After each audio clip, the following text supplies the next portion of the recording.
what is your definition of power? Power comes from within. So it depends. It's on your mentality, what you feel about yourself. That's my power. There it is. That's all I needed. It doesn't mean strength.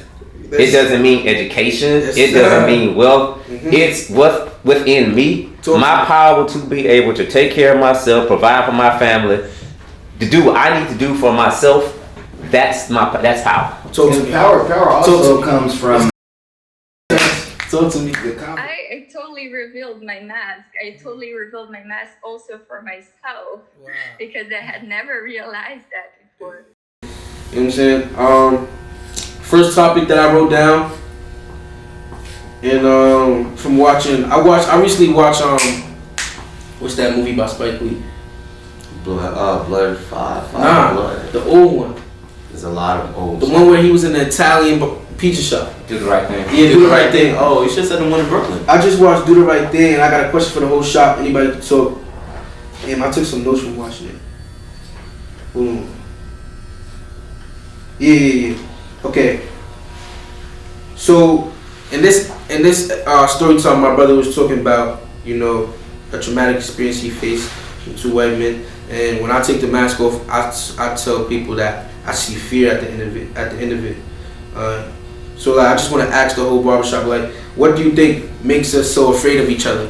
Like, between races, between people, because it doesn't even it happens intraracially and interracially, you know, hate and fear. So what do you think makes us so fearful of each other, like, at the end of the day, like at the core of it? I mean, to me, I think it's just, you know, it's because I've been chased by a group of white boys before.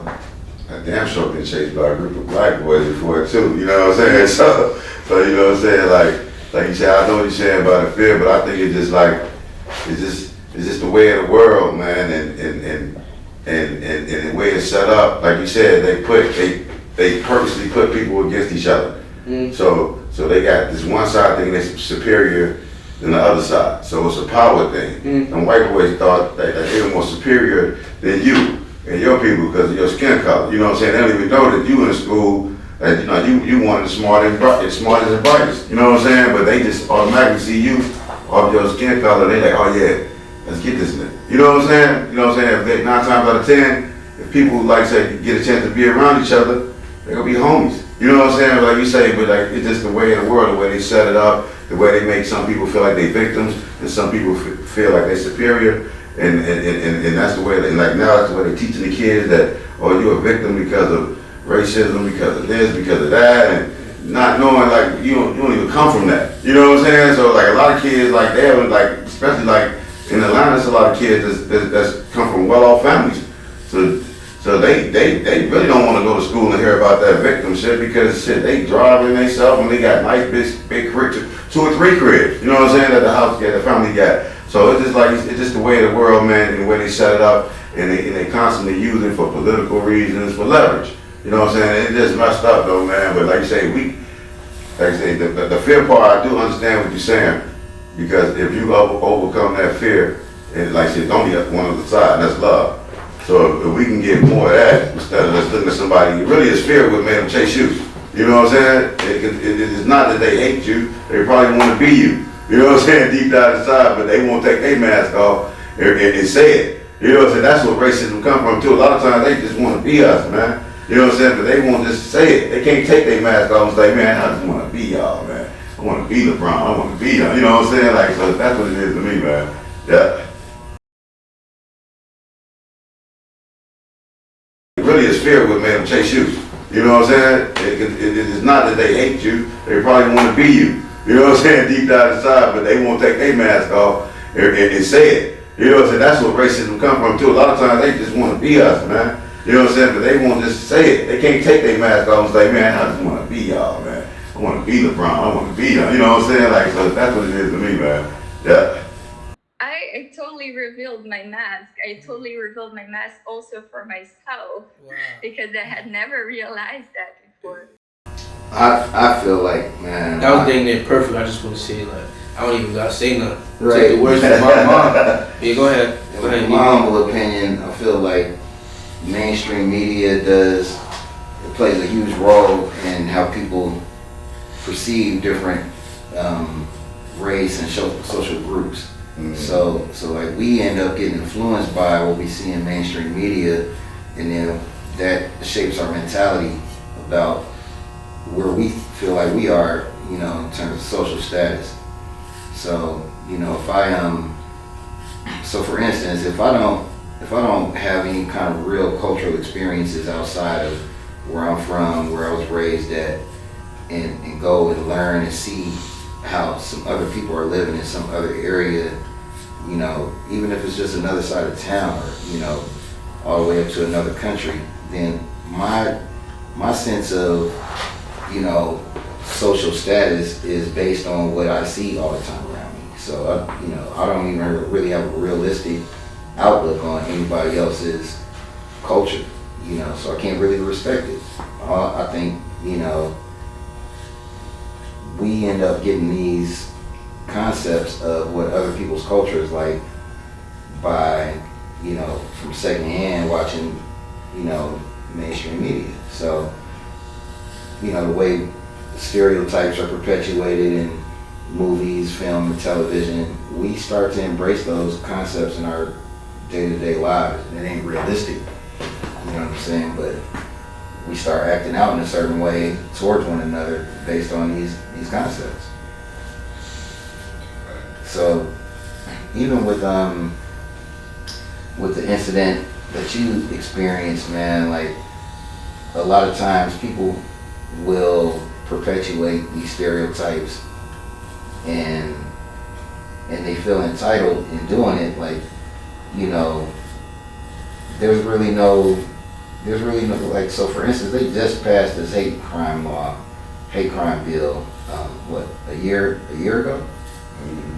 So they passed a hate crime bill a year ago, and that hate crime bill really doesn't make it illegal, or it's not being really enforced, you know what I'm saying? So it's not illegal to discriminate against somebody, you know, based on racial bias, and it's also not illegal to like cause somebody harm, like exhibit some savage behavior, you know what I'm saying, kill somebody based on race, you know, like you can actually get away with that in this country still.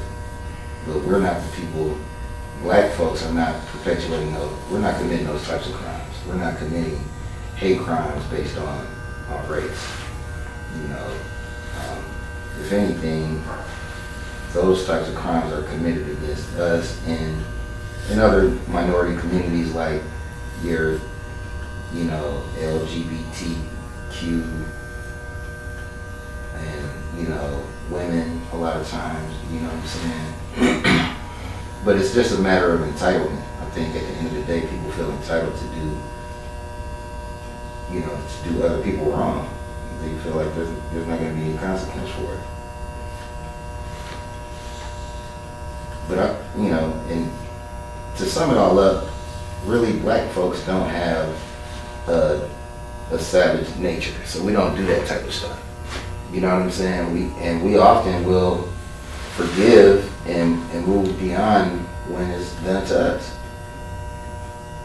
It's, you know, it's just a weird dichotomy, but you know, in our essence, our culture is love, for real. Like, it's not the opposite.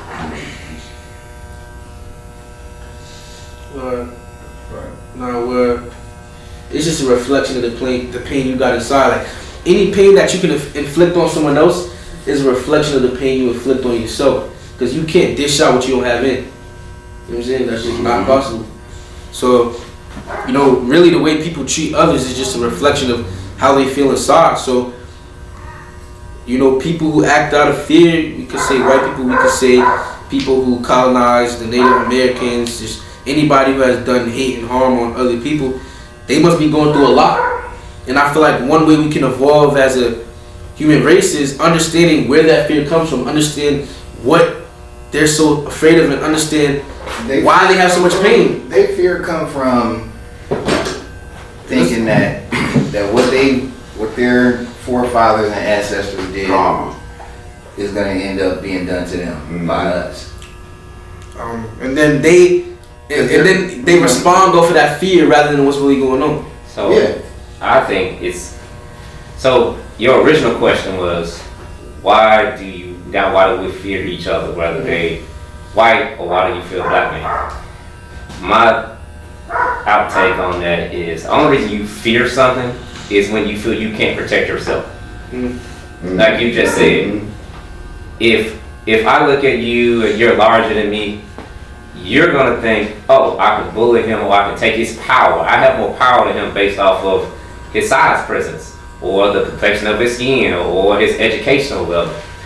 But like you said, I can sit up and could be a black belt in karate, could be a lightweight boxing champ, and you not know it. So I know that I'm not afraid of you because I know I can knock you out or I can do whatever.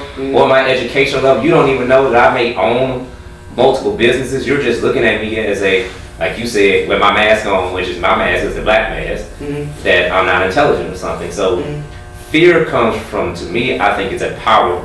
It's more about a power thing. So you're saying why, if we're talking about that we're using it as a race, it's power.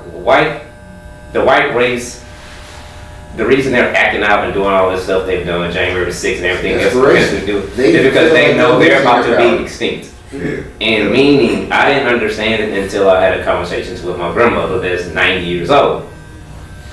She's saying, you have all these interracial relationships now.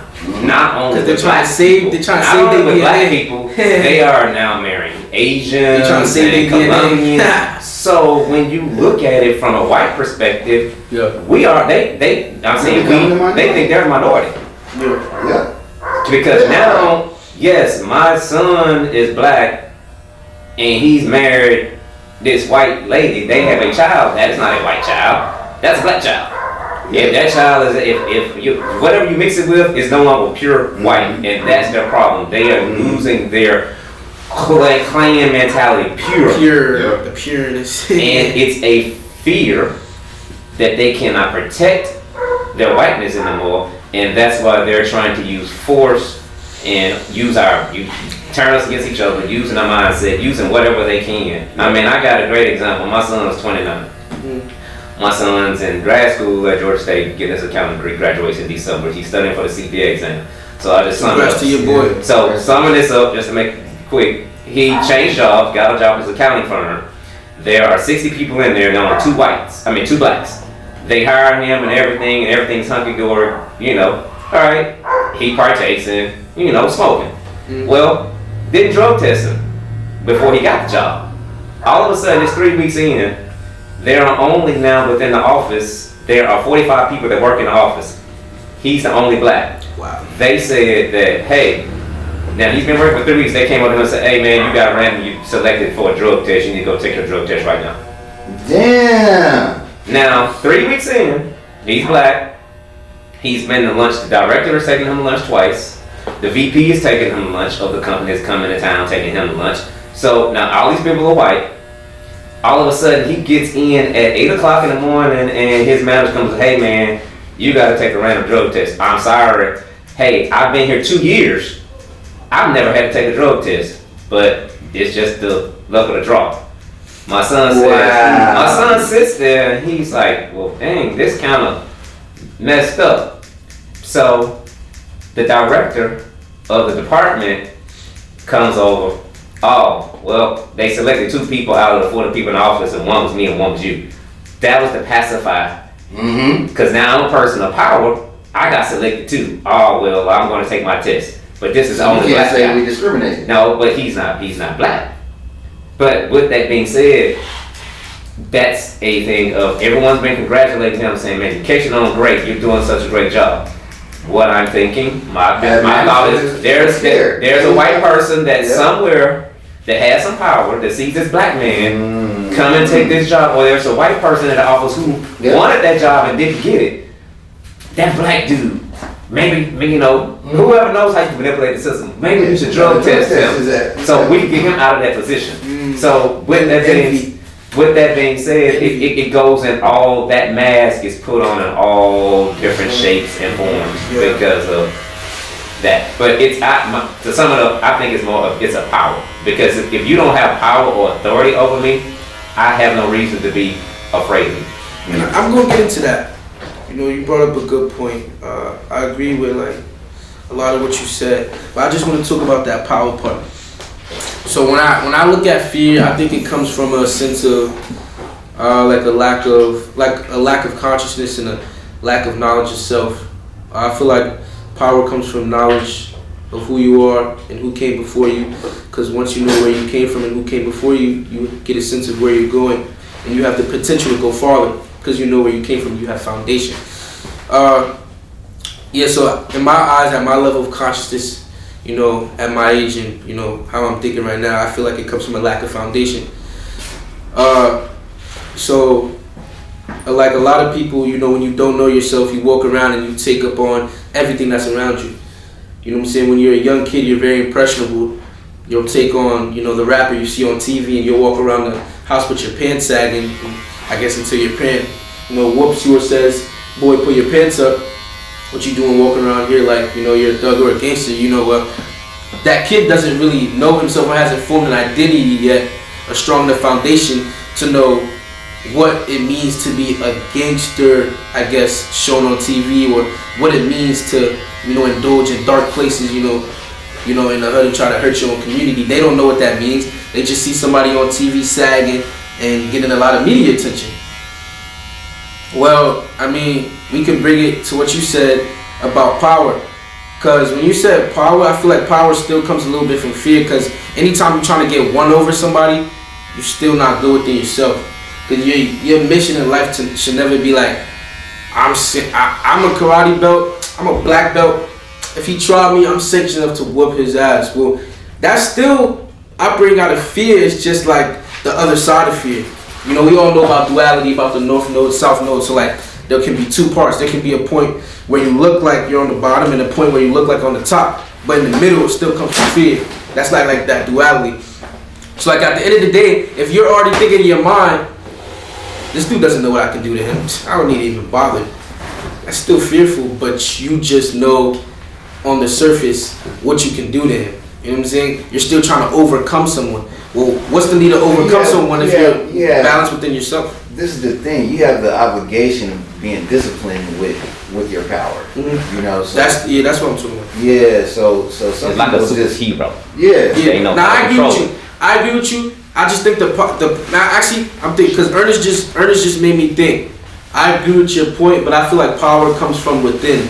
It doesn't come from being. It doesn't come from having that black belt.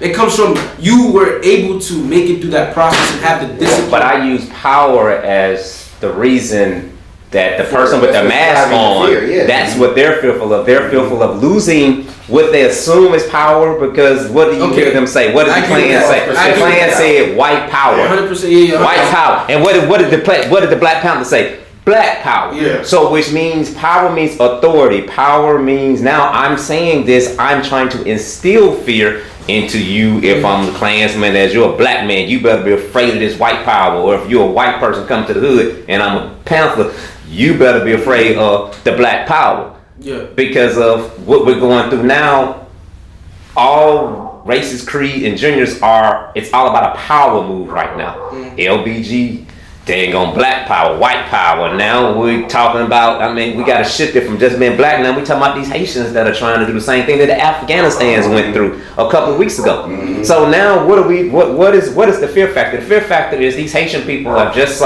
we went to Afghanistan and rescued people and brought them over here. America has power. I want to live in the United States. But Haitians trying to cross this water. Right. What does the white man do? He on his horse with his authority, which means power, that I'm going to whip you back into this water and you're going to go back over there, and then we're going to tell y'all can't come. Fear is scary. Increase the fear because of power. So what does power mean to you? That's what I wanted to ask you before you leave. I know you probably got some things to do, but I wanted to ask you, what is your definition of power? Does it come from external? Does it come from status? Or does it come from something within? Well, I think it goes into play. I think all of us kind of mentioned power comes from within. So it depends. It's on your mentality, what you feel about yourself. That's all I needed to that's my hear. power. There it is. That's all I needed. It doesn't mean strength. It doesn't mean education. It doesn't mean wealth. It's what's within me. My power to be able to take care of myself, provide for my family, to do what I need to do for myself. That's power. And power also comes from the confidence. Talk to me. The confidence in what you know. So yeah, I texted. So it's, you know, like you said, knowledge is power. But the confidence in the knowledge that you have is where your Foundation, your inner strength really comes from. You know what I'm saying? Like my knowledge of myself, I know who I am, my essence, my my soul, my spiritual being, all of that is. We about to get in a crazy conversation. You know, so all of that is that's where my confidence in myself comes from. So I walk around with a different kind of swag and charisma because I'm confident in what I know about me. And for so long, everything unequivocally, I agree with y'all both. What you said, Ernest, I was going to ask you. So for so long, they tried to create systems to distract us from gaining knowledge of ourselves, and that's how we lost a little connection to our true power. But it still hasn't worked. You know what I'm saying? Can you agree to that? Like, disconnect us from our culture. The continent back home. Right. Now that takes away from our knowledge of self. In a lot of ways, I feel like it has been effective because, to my point earlier about how strong the influence of mainstream media is on society, they've promoted different stereotypical images of African Americans, of the continent itself, and so all of these different things, man, if we don't go and seek the knowledge out for ourselves, then we'll start to buy into these false concepts. And then we start to govern ourselves based on that. You know what I'm saying? So the whole image, or identity crisis, I call it, in the Black community, man, I think comes from what the things that we're bombarded with and that are marketed to us and promoted to us, as opposed to us actually taking our cultural lessons more seriously and more personally, like actually going and doing it, experiencing things hands-on that will give you knowledge of who you are, you know what I'm saying, or different parts of the diaspora, which all of that is who we all are. You know what I'm saying? Definitely. So like back home in Africa, my father is next in line for chief in our village. So like, going back there really, from the name to the ceremonies is really it's just crazy. But the thing I do love about just the diaspora is you could see all the similarities from the music. We're all connected. Like it's like I really look at them like, yo, like it's different. Like how like Dominicans make pastelitos. Like we make pastelitos in the village. We're all connected. And we're all connected. Like, it's literally everything is the same. Everything is the same. We're all connected. People make it seem like the drumming, different. The dances, the food, number one. Because people be knocking it, but real food, homemade food, like food is spiritual. Food has connections to line. Like food is connected, like it's spiritual. So, I mean, what you eat is very important to like who you are. Yeah. I just wanted to ask you because me, I got Haitian in my blood. Yeah, I got you. And I never really been connected to my indigenous culture. I'm connecting to my indigenous spiritualities and culture now, but I never really had that real experience, that real rites of passage ceremony in Haiti. So I just want to ask you, like, for me, wanted to get that perspective. How does it feel? Does it feel empowering? You're in your own village and you go through that rites of passage ceremony. Walk me through that process. Go back to the ceremony that you go when you had your name. Oh, bro, I was like a baby. You don't remember? I don't remember it, but like all I do know is that like having all that like for me, I'm at Morehouse. I'm in school. My number one objective is to help my village. You know what I'm saying? Like for example, my dad. I kind of wish you told me this. Like my dad created a middle school in my village, right? And I wish he told me, because like I remember back in like middle school, I was like, hey, can I get some Jordans? And he told me no. And now I'm looking back at it, I'm like, oh, glad he said no. No, I'm like, you should have told me you was making a school, so I wouldn't be as mad. You know what I'm saying? I was in middle school, like, damn man, why can't you buy me the Jordans? And I'm like, you should have told me you was creating a school. I would have been like, yeah, go create the school. I don't need the Jordans. Man, but that's the thing, bro. Like it's like Kanye West said it best in one of his rhymes. He says, "They teach us to hate ourselves and love their wealth." You know what I'm saying? And I feel wasn't that in All Falls Down? Yeah, that was in All Falls Down. Yeah, go ahead. And so ultimately, man, if we get back to a higher sense of knowledge of self, and it allows us to love ourselves. You know what I'm saying? And that self-love is, I feel like, what's gonna, elevate our community.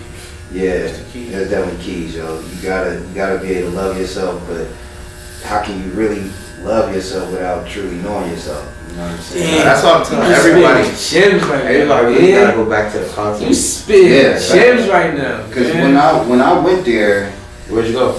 I went to Senegal. 2016. I went to Senegal and I felt more at home there than I've ever felt here. I was embraced. I was, like they respected me, bro. Like it was such a, like a high regard, man. People like revered me, bro. Didn't know me from a can of paint. I'm talking about at the airport when I touched down. Cats rushed me, yo, excited. My brother, he was taking my bags. You know what I'm saying? He wouldn't let me carry nothing. I was like, you know what I'm saying? He treated me like the king for real, bro. Because that's what you are. Telling people, go back to the content. Obviously, I'm gonna tell y'all to go to my country, Togo, but go to the continent. Nah, that's on the bucket list. For sure. I definitely still I gotta go to Haiti for sure. Let me speak it into existence. I will visit Haiti. And my mom actually has a community service and foundation. It's way more than that. I'm just giving an organization. I'm giving a bad overview, but like a foundation that she used to help people and support people after the earthquake. And I'm definitely going to use the spiritual foundation that I reconnected to. I'm gonna use that power and go back to Haiti and really help my people. And a lot of my roots came from there, so I'm definitely going to put going to Haiti and helping Haiti out. And continuing to work my mom did on my bucket list for sure. That's in the top 3. I gotta go back and get back to my roots. Right. Yeah, I'll definitely pull up with you out there. We can do a big project there. I participated in a couple of different events that were fundraisers for like students in rural Haiti to be able to get school supplies. And just food and clothing drives too. After the last big natural disaster that happened out there. Yeah. So yeah, I've always had a great appreciation for Haitian culture. You know what I'm saying? And Haitian people. For sure. We definitely have a strong spiritual foundation based through love, and that's what gets us everywhere.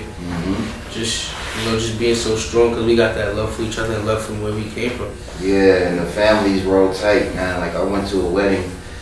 A friend of mine got married to a brother from Haiti,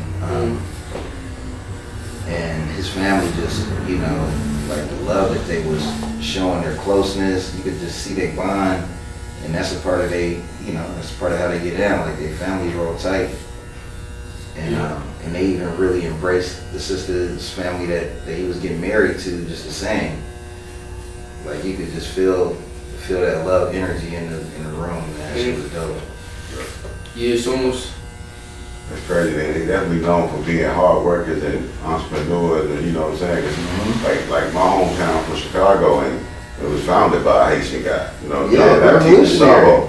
You know what I'm saying? He was a fur trader, you know what I'm saying, back in the day. But he found in Chicago, and it's crazy because he got a little bitty bust, like this, you know, just his head size, you know what I'm saying, like sitting in the city. That's it. He should have like a giant stadium, like a giant statue outside the stadium and shit. But like he just got the little bust. But like it's a lot of Haitians in Chicago, and like they really like hurting over what's going on, how these people's getting treated, man, because they just seen you know a whole bunch of Latinos coming from South America, from Brazil and all over, and they was like, come on through, you know, you welcome.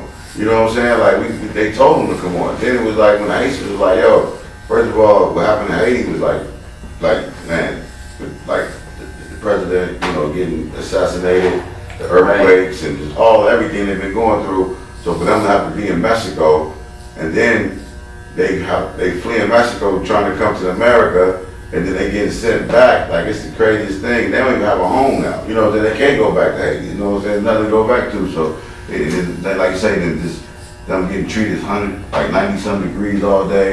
You know, they trying to watch their kids in the Rio river and stuff. You know what I'm saying? It's just like it's horrible, man. Nobody else, and really that nobody's talking about it is the worst part. You know what I mean? Because it's just like crazy how the media and everybody and all these so-called movements, you know what I'm saying? They quiet with it. Al Sharpton went, but like we need like some real movement. Like, we need some real strength. You know what I'm saying? He just a front. They sent him to go try to calm stuff down, and they end up cursing him out. He couldn't even get his speech off. You know what I'm saying? Over there, because they didn't want to hear it. Like he was trying to talk over there, you know, in Texas, Rio Grande. He's trying to talk, and they just over talking him, telling him like, get out of here, we don't want to hear that. You know what I'm saying? Like it was embarrassing, man. Yeah, I work for Reverend Sharpton now for his organization, but I'm not gonna lie, and I'm happy that he did go, because as an immigrant myself, you know, seeing the stories, and you know, we all have, like being an immigrant, we all have the story of coming to America. Like my pops, he told me like the first day he got here, he got robbed when he landed in New York. Wow. Because like, Welcome when I tell you people, immigrants, we really view America like a utopia. And I'm not saying America's a horrible, the worst country. I love being here because there's a lot of opportunities. But the way that it's viewed in third world countries, we believe that there's money on trees. That, you know, there's gold. There's gold. It's gold everywhere. Wow. That's how it's viewed. There's money in the trees. Don't get me wrong. There's money in trees. You're funny for that.